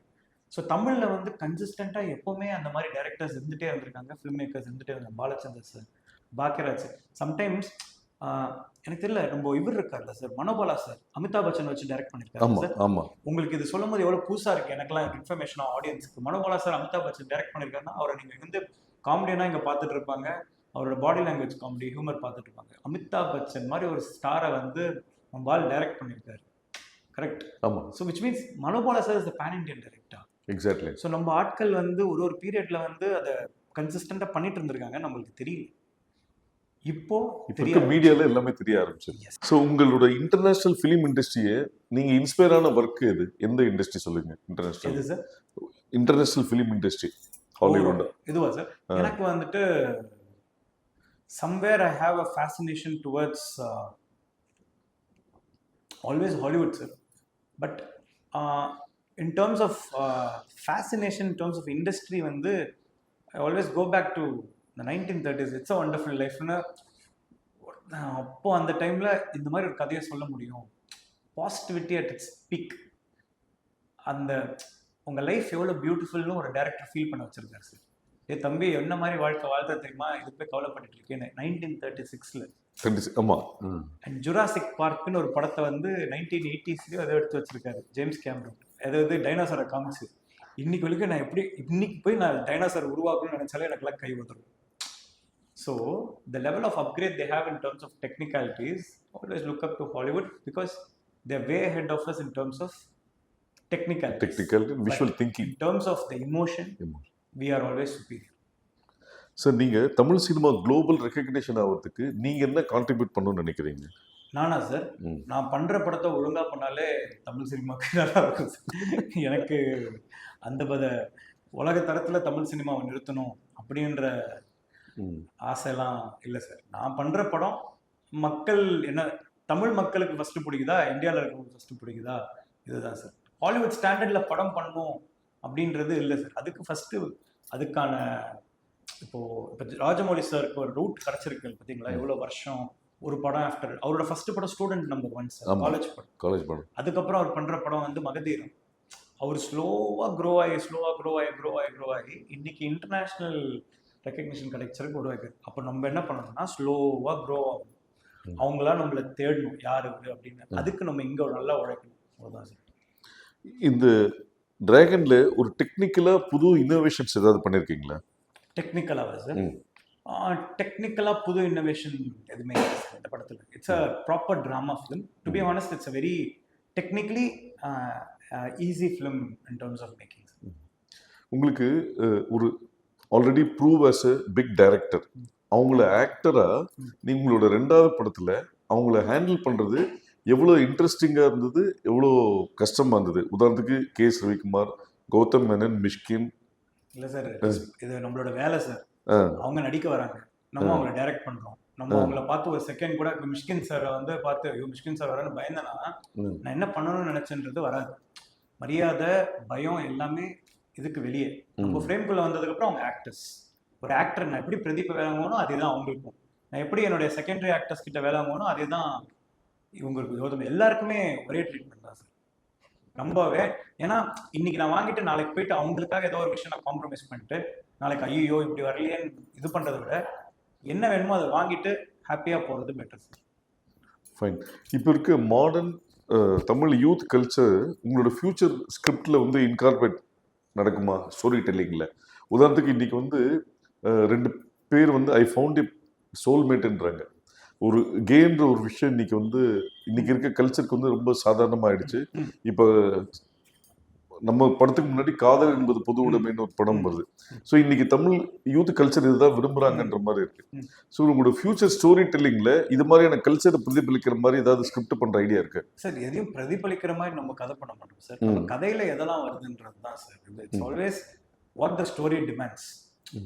நம்ம இவங்களை கேட்டர் பண்றோம், நான் கேட்டர் பண்றது மக்கள் சார். பொது ஜனம்ன்றது ஆடியன்ஸ் எப்படி வேணா பிரிஞ்சிருக்கலாம். அது மென், விமன், டிரான்ஸ்ஜெண்டர் எல்லாருமே சேர்ந்தது தான் இது. எல்லாருக்கும் நம்ம படம் போய் சேரணும் எடுக்கிற மாதிரி இவங்களுக்கு மட்டும் போய் சேரணும், இவங்களை நம்ம க்ளோரிஃபை பண்ணணும், இவங்களை வந்து இது பண்ணணுன்ற இன்டென்ஷனே கிடையாது.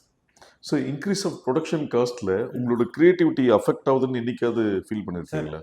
நம்ம இப்போ நான் ஓமை கடவுளே தெலுங்குல 15 கோடிக்கு எடுத்தேன் சார். அது பிஸ்னஸ் டிமாண்ட் பண்ணுது.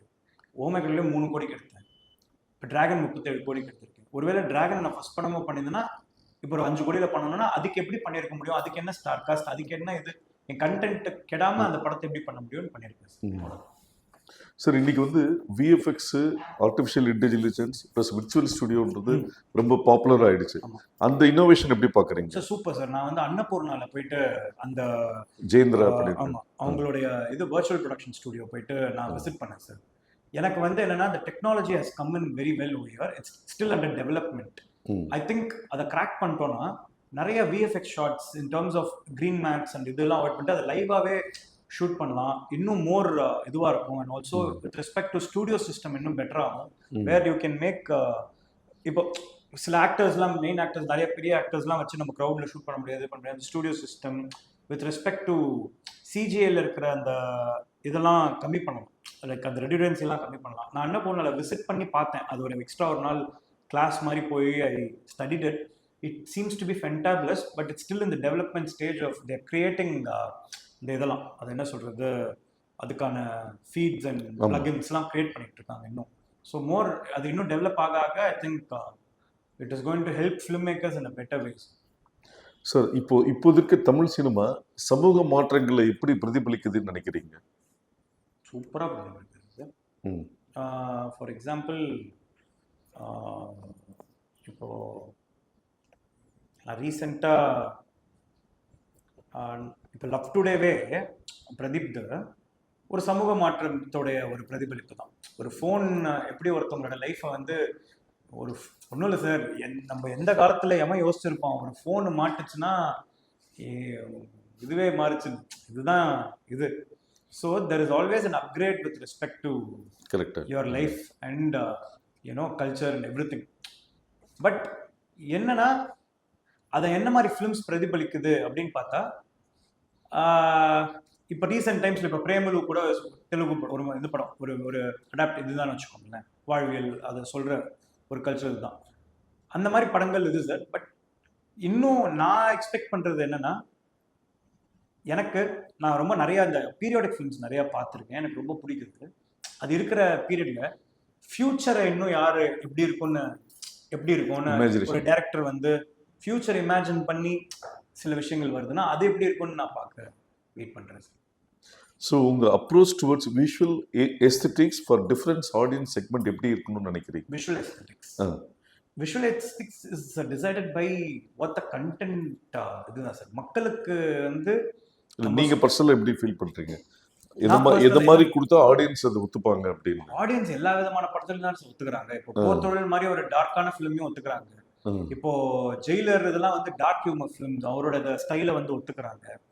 இப்போ மக்களுக்கு வந்து என்னன்னா சார், நீங்க பண்ற வேலையை கரெக்டா என்கிட்ட கொடுங்க, நாங்க எல்லாத்தையும் ஏத்துக்கிறோம், அறகுறையா பண்ணாதீங்க, அவ்வளவுதான் அவங்க எதிர்பார்க்கறாங்க.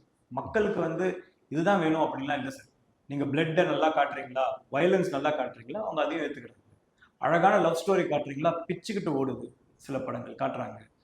நான் இப்போ ரீசெண்டாக பார்த்த படம் rifle club, full bloodshed, ஒண்ணுமே இல்லை. ஒரு ஒரு ஒரு ஃபேமிலி ஆஃப் ரைஃபிள் கிளப்ல இருக்க மெம்பர்ஸ் எப்படி ஒரு கப்பலை வந்து ப்ரொடெக்ட் பண்றாங்க அப்படின்றது தான் அதோடைய இது. சும்மா தெறிக்க விடுது பிளட்ன்றது, அது நல்லா இருக்கு, என்ஜாய் பண்ணுறேன் நான்.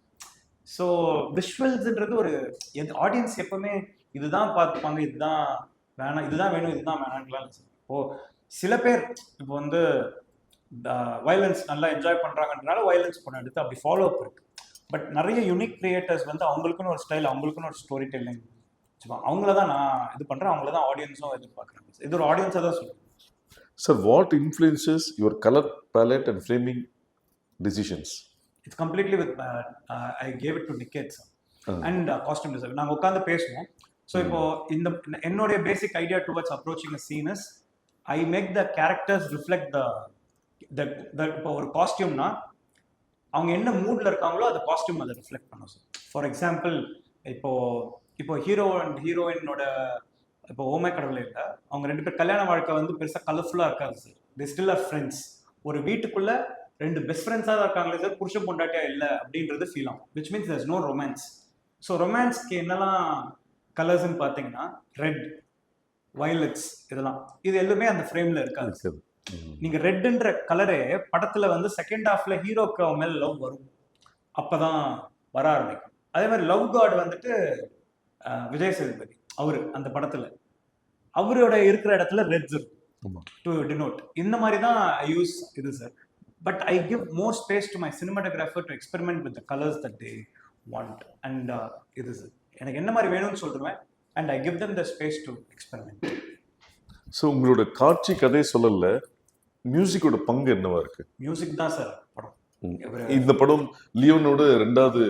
ஆமா, இப்போ நம்ம ஒரு சீனை வந்து ஒரு 100% பண்றோம், இல்ல ஒரு 80% பண்றோம்னா அதை 1080, அதான் சார் 480p சீனை வந்து 4K-வா மாத்துறது வந்து ஒரு மியூசிக் சார். அவ்வளோதான். இதை விஷுவலாக சொல்லணும்னா அப்படி. இல்லை ஒரு 4K சீனை வந்து 4K-வாவே வச்சுக்கிறதும் மியூசிக் தான். அது எப்படி ஒரு சினிமான்றது ஆடியோ விஷுவல் தானே சார். சவுண்டு தான் ஃபர்ஸ்ட் நம்ம கிட்ட வந்து சேருது. அதனாலதான் பாடல்கள் முதல்ல போய் மக்கள் கிட்ட சேருது. கரெக்டா? ஸோ அந்த சவுண்டு தான் வந்துட்டு நம்ம படத்தோடைய இமோஷனை டிஃபைன் பண்ணுது. ஒரு சீன்ல ஒரு ஹீரோ எதுவுமே பேச தேவையில்லை, ஆனா அவன் என்ன ஃபீல் பண்றான்றத ஒரு நடிப்புலையும் மியூசிக்லையும் கன்வே பண்ணிட்டாலே அந்த சீன் வந்து ஒரு 100 பேஜ் டயலாக் வந்து 10 பேஜ் டயலாக் சமம் sir. So music is an integral part. It's 50-50. இப்போ இன்னைக்கு வந்து யூனிவர்சலி என்கேஜ் ஆகிற எலிமெண்ட்ஸ்ன்னு சொன்னீங்கன்னா நீங்க எதை சொல்லுவீங்க? யூனிவர்சலி என்கேஜ் ஆகிற எலிமெண்ட்ஸ் ரொமான்ஸ், ஹியூமர். ஏன்னா மக்கள் எல்லாருக்கும் கஷ்டத்தில் இருக்கவங்கலாம் கொஞ்சம் சிரிக்கணும்னு ஆசைப்படுறாங்க. யூனிவர்சலாக humour appeals. Revenge stories appeal a lot because அது ஹீரோக்குள்ள ஒரு அவங்களும் ஹீரோவாக மாறுறாங்க. தப்பை தட்டி கேட்கறதுக்கு அவனும் ஒரு ஹீரோவாக புறப்பட்டு போகிறான் அநியாயத்துக்கு against vigilante films. And also horror sir. Horror ஏன்னா நம்ம லைஃப்ல பேயெல்லாம் பார்க்க மாட்டோம், ஆனால் பேயெல்லாம் வந்துட்டு நம்ம கிரியேட் பண்ணி காட்டுறதுனால அவங்களுக்கு அது புதுசா இருக்கு. அண்ட் பேய் காமெடி பண்ணும்போது இன்னும் ஜாலியா இருக்கு. அதனாலதான் எனக்குலாம் ரொம்ப பிடிக்கும் சார் காஞ்சனாலாம். அதனாலதான் சார் இப்போ இந்த இன்டெலெக்சுவல் ஆடியன்ஸோட டெப்த்தையும் என்டர்டெயின்மெண்ட்டும் நீங்க எப்படி பேலன்ஸ் பண்ணலாம்னு நினைக்கிறீங்க? நம்ம ஃபர்ஸ்ட் காமன் ஆடியன்ஸை இன்டெலிஜென்ட்னு நினைச்சிட்டாலே ஃபிலிம் மேக்கர்ஸா நம்ம வந்து கரெக்டா இருக்கணும்னு அர்த்தம் சார். நான் இன்டெலெக்சுவல்ஸ்க்கு படம் பண்றேன்னு அர்த்தம்னா நான் முட்டாள் சார். அவ்வளவுதான். உங்களோட நரேட்டிவ் டெக்னிக்கா அதுல யூனிக்கா என்ன எதை ஃபீல் பண்றீங்க? சாரி சார், உங்களோட நரேட்டிவ் டெக்னிக்கை அதுல யூனிக்கா என்ன பண்ணணும்னு நினைக்கிறீங்க? Screen play sir. என்னோட ஸ்கிரீன் பிளே தான் என்னோட யூனிக்னஸ் நான் நினைக்கிறேன். ஏன்னா ஐ ரைட் சீன்ஸ் வேர் அடுத்த சீன் என்ன நடக்கும்ன்றத நான் ஒன்று என்ன நினைக்கிறேனோ அது பண்ணக்கூடாதுன்னு நினைக்கிறேன். அது சீனில் வரக்கூடாதுன்னு நினைக்கிறேன். அது வந்து ஆடியன்ஸுக்கும் அந்த ஸ்க்ரீன் பிளே வந்து போய் சேரணும்னு நான் பார்க்குறேன். இன்னைக்கு இருக்கிற ஃபர்ஸ்ட் கலாச்சார தமிழ்நாட்டில் ரொம்ப முக்கியமான எஃப்டிஎஃப்எஸ் ஒரு முக்கியமான விஷயமா ஒரு பங்கு இருக்கு. அது ஒரு கிரியேட்டரா நீங்க எப்படி பாக்குறீங்க? சூப்பரான விஷயம் தாங்க சார். அப்போ ஒரு டீமா நம்ம எவ்வளவு ஒர்க் பண்றோம் இந்த ஃபர்ஸ்ட் டே ஃபர்ஸ்ட் ஷோ இது பண்றதுக்கு, எவ்வளவு நம்ம கண்டென்ட்ஸ் எவ்வளவு மக்கள்கிட்ட போய் சேருது அப்படின்றதுதான் இது. எல்லா படத்துக்கும் ஃபர்ஸ்ட் டே ஃபர்ஸ்ட் ஷோ வரணும்னு அவசியம் இல்லை. சில படங்கள் ஃபர்ஸ்ட் டே ஃபர்ஸ்ட் ஷோ வந்து நல்லா இருக்குன்றதுக்கு அப்புறம் பிக்கப் ஆகி போற படங்கள் நிறைய இருக்கு. இப்போ என் ஃப்ரெண்டோட படம் போர்த்தொழிலா இருக்கட்டும், லவ் டுடேவா இருக்கட்டும். லவ் டுடே அட்லீஸ்ட் ட்ரெய்லர்லேயே எக்ஸ்பெக்டேஷன் கிரியேட் பண்ணிடுச்சு. So first day first show is like a measure to say நீங்க எவ்வளவு மார்க்கெட்டிங் பண்ணிருக்கீங்க உங்க படத்தை, நீங்க எவ்வளவு ட்ரெய்லர் உங்களுக்கு எவ்வளவு நல்லா இருக்கு படத்துல, உங்களோட அதுக்கு முன்னாடி படத்துக்கு முன்னாடி வர சாங்ஸ் எவ்வளவு ரீச் ஆயிருக்கு, மக்களோட நீங்க படத்துக்கு முன்னாடி எவ்வளவு போய் சேர்ந்திருக்கீங்க அப்படின்றது ஃபர்ஸ்ட் டே ஃபர்ஸ்ட் ஷோ. அது என்னன்னா ஸ்டார் பவர். அதுல ஒண்ணு இப்போ ஒரு பெரிய star first day first show ஏன் அவ்வளவு ஓப்பனிங் இருக்குன்னா அது அவங்களோட பாடி ஆஃப் ஒர்க் அவ்வளோ இருக்கு. 20 வருஷம் 30 வருஷத்துக்கு இருக்கு. அதனால அந்த ஃபர்ஸ்ட் டே ஃபர்ஸ்ட் ஷோ அவங்களுக்கான ரசிகர்கள் கூட்டம் வந்து திரளு எக்ஸ்ட்ரா காசு கொடுத்து போய் பார்க்கணும். கரெக்டா? அதுதான் சார். அது வந்து அவங்களுடைய அது வந்து அவங்க பண்ண முதல் படத்துல இருந்து அவங்க உழைச்சதுக்கான ரிஃப்ளெக்ஷன் தான் first day first show. So இந்த ஓடிடி பிளாட்ஃபார்மோட இன்ஃப்ளூயன்ஸ் உங்க ஃபிலிம் மேக்கிங் டிசிஷன் ஏதாவது மாத்தி இருக்கா? எதுவுமே மாத்தல சார். எதுவுமே மாத்தல. ஸோ நீங்க how do you balance commercial aspects in storytelling? I make a commercial film sir. நான் திரும்பி அதான் சொல்றேன். எனக்கு கமர்ஷியல் படம்ன்றது வெகுஜன மக்கள் ரசிக்கிற மாதிரி படம் எடுக்கணும். அதுதான் கமர்ஷியல். இப்போ கமர்ஷியல்னா என்ன அப்படின்ற புரிதல் வந்து எனக்கு இதுதான். இப்போ வேற புரிதல் ஏதாவது இருக்கு, இவ்வளோ பாட்டு இருக்கணும், அவ்வளோ பாட்டு இருக்கணும், இவ்வளோ ஃபைட் இருக்குன்னா எனக்கு அது கமர்ஷியல் கிடையாது. வெகுஜன மக்களை இந்த கண்டென்ட் அந்த இமோஷன் போய் அடையுதா, இதை பார்க்குறவன் வந்து அவன் லைஃபோட கனெக்ட் பண்ணிக்கிறான்னா அதுதான் என்னை பொறுத்த வரைக்கும் கமர்ஷியல் படம். அவ்வளவுதான். இதுக்காக நான் எதையும் மாத்திக்கல சார். நானா இருக்கேன். அஸ் எ யங் ஃபிலிம் மேக்கரா தமிழ் சினிமால எந்தெந்த ஃபீல்ட்ல மாற்றம் வந்தா நல்லா இருக்கும்னு நினைக்கிறீங்க? எந்தெந்த ஃபீல்ட்ல மாற்றம் வந்தா தமிழ் சினிமாலையா? இல்ல தமிழ் ஒரே சினிமா ஒரு இதுலன்னா சார், இன்னும் நிறைய ரைட்டர்ஸ் வந்தா நல்லா இருக்கும். கதை பற்றாக்குறை வந்து கம்மியாகும். நானே இன்னும் எவ்வளவு வருஷம் கதை எழுத முடியும்னு தெரியல. எவ்வளவு கதைகள் என்கிட்ட சொல்றதுக்கு இருக்குன்னு தெரியல. ஒரு பாயிண்ட் மேல ஸ்டாக்னேட் ஆகக்கூடாதுன்னு பாக்குறேன். நல்ல ரைட்டர்ஸ் இவங்கெல்லாம் வந்தாங்கன்னா மேபி அவங்க கிட்ட இருந்து கதை வாங்கி. இல்ல சார், இங்க முன்னாடி பாரதிராஜா சார் பார்த்தோன்னா வேற யார் நல்ல கதை வந்தாலும் வச்சு ஒரு படம் எடுத்துட்டு இருந்தாரு. Bhagyaraj sir, T Rajendran sir வந்ததுக்கு அப்புறம் கதை, திரைக்கதை, வசனம் எழுதி டைரக்ட் பண்ணாதான் டைரக்டர்ன்ற ஒரு சிஸ்டம் வந்துடுச்சு. அதனால அது என்னன்னா சார், அது வந்து ரைட்டர்ஸ்க்கு இப்ப மரியாதை இல்லை சார். அதான் பிரச்சனை. ஏன்னா ஒரு நல்ல ரைட்டர் என்ன பண்றான்னா, எனக்கு கிடைக்கிற ரெகக்னிஷனுக்கு ரைட்டரா நான் டைரக்டராகவே ஆயிடுறேன், அப்ப எனக்கு இன்னும் நல்ல ரெகக்னிஷன், ஃபினான்ஷியலா இன்னும் பெட்டரான ப்ரைஸ் அப்படின்னு கிடைக்கும்ன்றதுனால யாரும் ரைட்டர் வேலை மட்டும் பார்க்க மாட்டாங்க. ஸோ ரைட்டர்ஸ்க்கு நல்லா பே பண்ணி, ரைட்டர்ஸ் நல்லா சம்பாரிச்சு நான் ரைட்டராகவே இருக்கிறேன், டைரக்டரா வரல அப்படின்ட்டு என்னைக்கு அவங்களுக்கு அந்த மனமாற்றம் நடக்குதோ அன்னைக்கு. சிம்பு எப்படி உள்ள வந்தாரு பாடல் இந்த படத்துல பாடுறதுக்கு? பாட்டு. ஆமா சார். அவர்கிட்ட என்ன பிரேக்கப் சாங் இருக்கு சார், அவர் பாடினா நல்லா இருக்கும் அப்படின்னு ஃபீல் ஆச்சு. ஃபர்ஸ்ட் போய் கேட்டேன், அமிச்சேன். அசோத் நான் பிரேக்கப் சாங்லாம் பாட மாட்டேன் அசோத், எனக்கு ஃபேன்ஸ் எல்லாம் இதை இன்னும் போய் பிரேக்கப் சாங்லாம் பாட்டு சார். சில பேர் சில விஷயம் பாடினா தான் சார் சூப்பராக இருக்கும், நீங்கள் பாடுங்க சார்னு. இல்லை சார், ஒரு சைடு பாட்டு கேளுங்க சார், பிடிக்கலன்னா பாடாதீங்க. அவரை ஃபோர்ஸே பண்ண முடியாது சார், அவருக்கு பிடிச்சா பண்ணுவார். அவருக்கு அந்த பாட்டு ரொம்ப பிடிச்சிருந்தது, அது all credits to Leon James, பாடிட்டார். ஏன்னா லவ்வுக்கும் அவரையும் பிரிக்க முடியாது, ஏன்னா அவர் மன்மதன்னு சொல்லணும். இது பிரேக்கப் சாங் வேற. அடுத்து நீங்க ஃபர்ஸ்ட் லுக் போஸ்ட் விட்டது காட் ஆஃப் லவ்னு, காட் ஆஃப் லவ் வச்சிருக்கீங்க. அதனால பிரேக்கப் சாங்க்கு ஆப்டா இருப்பார்னு நினைச்சீங்களா சார்? நான் அதை ஃபீல் பண்றது சார், மக்கள் அது இது சார். இப்போ நான் அவரை வச்சு பாட வைக்கலன்னா, இந்த சாங்கை நீங்க சிம்பு வச்சு பாடிந்தா எப்படி இருந்திருக்கும் தெரியுமா, உங்க கூட தானே அடுத்த படம் பண்றாரு, கேட்டிருக்கலாம்லன்னு என்னையே சொல்லுவாங்க. ஸோ இந்த டிராகன் ஆல்பம்ல உங்களோட ஃபேவரட் சாங் என்ன? எனக்கா சார்? 6 சாங்குமே ஃபேவரட் சார். நைஸ். இப்போ இதுல வந்து இன்னும் 3 சாங் வர வேண்டியது இருக்கு சார். மாட்டினார் ஒருத்தர் ஒன்று, அதுக்கப்புறமா மனமே மனமேன்னு ஒன்று, நான் யார் இறைவான்னு ஒரு சாங். இப்போ நான் யார் இறைவா சாங் வந்து யுவன் சார் பாடியிருக்காரு, இப்போதான் வந்துச்சு, சூப்பராக இருக்கு. அது வந்து இந்த அராஜகத்தெல்லாம் அடங்கி போனதுக்கப்புறம் ஒரு பாட்டு கேட்கணும் அப்படின்னு ஒன்று இருக்குல்ல, ரொம்ப சோல்ஃபுல்லாக இருக்கும். உங்கள் லைஃப்பில் நடந்த ஏதாவது ஒரு டிராகன் மூமெண்ட்? என் லைஃப்பில் நடந்த எல்லாத்தையும் தான் டிராகனில் வச்சிருக்கேன் சார் நிறையா, அதனால அது எல்லாமே டிராகன் மூமெண்ட்டு தான். இன்னைக்கு சோஷியல் மீடியா வந்து யாரும் தவிர்க்க முடியாத ஒரு விஷயம். பாராட்டா இருந்தாலும் சரி, விமர்சனங்களாலும் சரி, ரெண்டுத்தையும் நீங்க எப்படி ஹேண்டில் பண்றீங்க? பாராட்டை வாங்கி சந்தோஷப்பட்டுக்கிறேன் சார். கண்டிப்பா பாராட்டு தான் அடுத்த ஒரு கிரியேட்டர் அடுத்த இது கொண்டு போகுது. கிரிட்டிசிசம்ஸ் ஏதாவது இருந்ததுன்னா அதுல வேலிட் கிரிட்டிசிசம்னு இருக்கு. நம்ம கண்டென்ட் இது பெட்டரா இருக்கலாம், அது பெட்டரா இருக்கலாம்னு சொல்றவங்க ஏன் சொல்றாங்கன்றதை அனலைஸ் பண்ணி அடுத்த படத்துல திருத்திக்கிறேன். இப்போ நான் ஓமே கடவுளையில பண்ண தப்பெல்லாம் டிராகன்ல திருத்திருக்கேன் சார், ஆனஸ்டா. ஸோ அதே மாதிரி திருத்திப்பேன். வேறென்றே இவனை கிரிட்டிசைஸ் பண்ணணும்னு பண்றவங்களுக்கு பதிலே இல்லை சார். கரெக்ட், அவ்வளவுதான். அது வந்து அவாய்டட் தான். சில பேர் பத்தின உங்கள் பார்வை.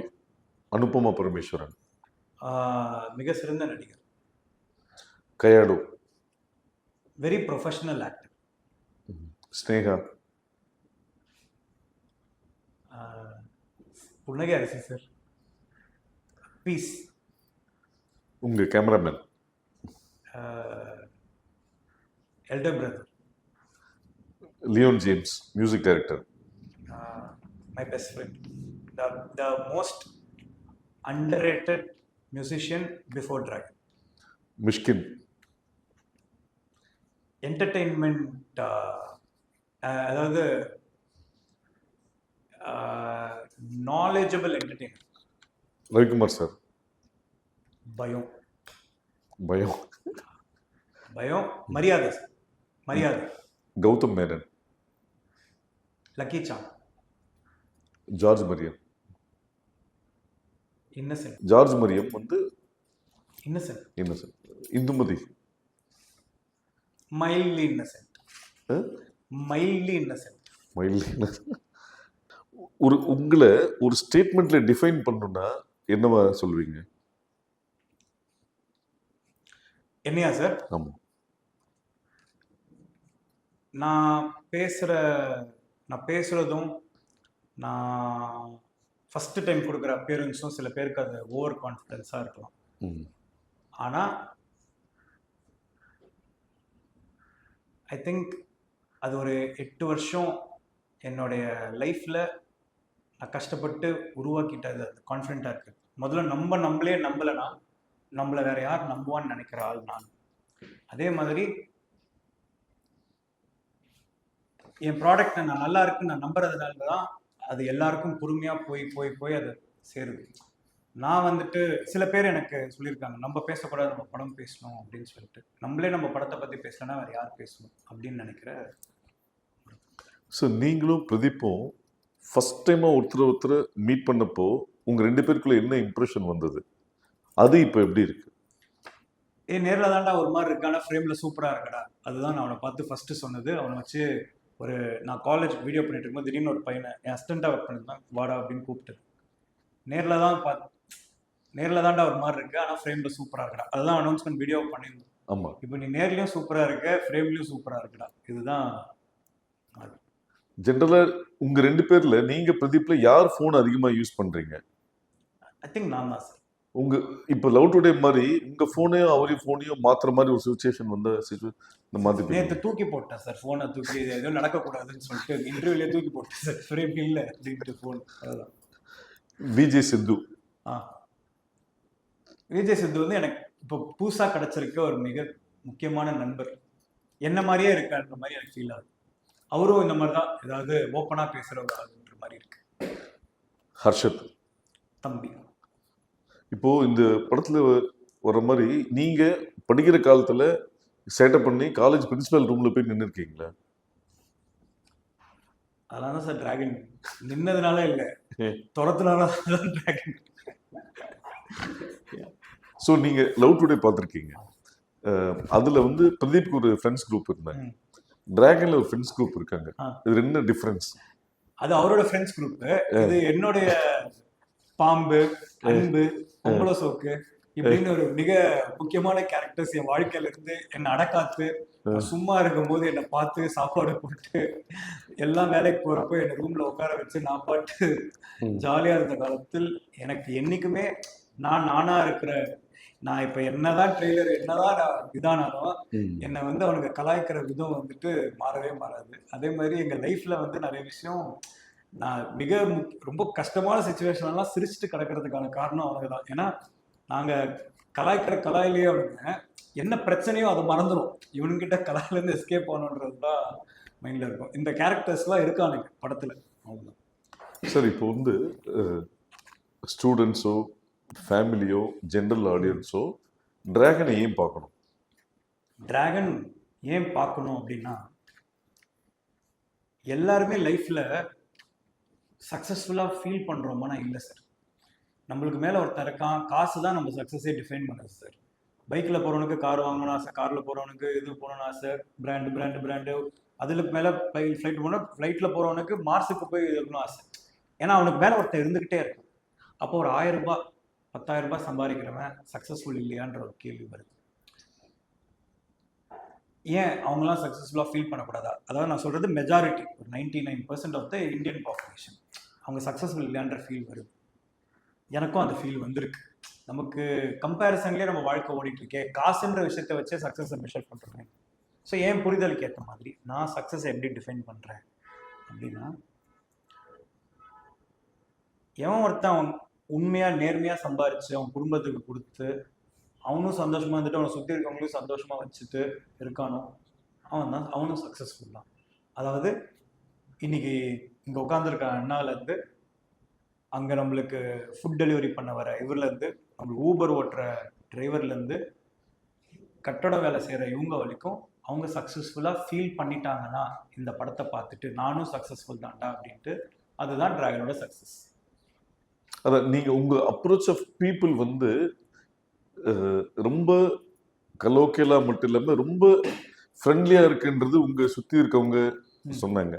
சமீபத்தில் ஒரு நிகழ்வு பார்க்கும்போது உங்கள் ஆஃபீஸில் வந்து நீங்கள் ஒரு இன்டர்வியூ முடிச்சுட்டு கிளம்புறீங்க.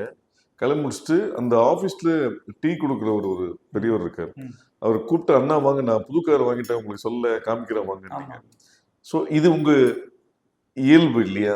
ஆமா சார். இதை வந்து நம்ம இப்படிலாம் பண்ணியிருக்கோமான்னு பார்த்தோம். இப்ப நீங்க சொல்லும் போது தான் எனக்கு இது வந்துட்டு எனக்கு இது தோணுது. ஆனா இதான் என்னோட டெய்லி வாழ்க்கை. இது நம்மளோட இயல்பு. நம்ம இயல்பு நீங்க இப்படி சொல்றீங்க. ஆனா நான் சோஷியல் மீடியால என்ன வந்துட்டு நீ கொஞ்சம் ஹம்பிளா இரு, நீ வந்துட்டு ஆடாத அப்படின்லாம் எனக்கு சொல்லியும் நான் பார்த்துருக்கேன். ஸோ அப்ப எது உண்மை? கூட இருந்து பாக்குறவங்க தானே உண்மை. ஆமா, நம்ம கூட இருக்கவங்களும் நம்ம சுத்தி இருக்கவங்க நம்மள எப்படி இது பண்றாங்க தானே. வெளியே ஒருத்தவங்க நம்மள எப்படி நினைக்கிறாங்கன்றது இவ்வளவுதான் சார். நான் வெளியே இருந்து பார்க்கும்போது தப்பா தெரியறதுக்கு வாய்ப்பு இருக்கு. நான் பேசுற விதமோ இல்ல என் மூஞ்சோ இல்ல என் கான்ஃபிடன்ஸோ. ஆனா நான் என்னை சுத்தி இருக்கவங்களுக்கு ரொம்ப உண்மையா இருக்கு. பொதுவா இந்த சொசைட்டில சொன்னபடி கேட்க ஆள் கிடையாது, ஆனா கண்டபடி சொல்றதுக்கு தான் ஆள் இருக்குன்னுவாங்க. அதை நீங்க எப்படி பாக்குறீங்க? அதை நான் பார்க்கவே விரும்பல. அதனாலதான் நான் கொஞ்சம் நிம்மதியா இருக்கணும்னு நினைக்கிறேன். இல்லாட்டி அதை பார்த்துட்டு ஆரம்பிச்சிட்டேன்னா நிம்மதியை தொலைச்சிடும்.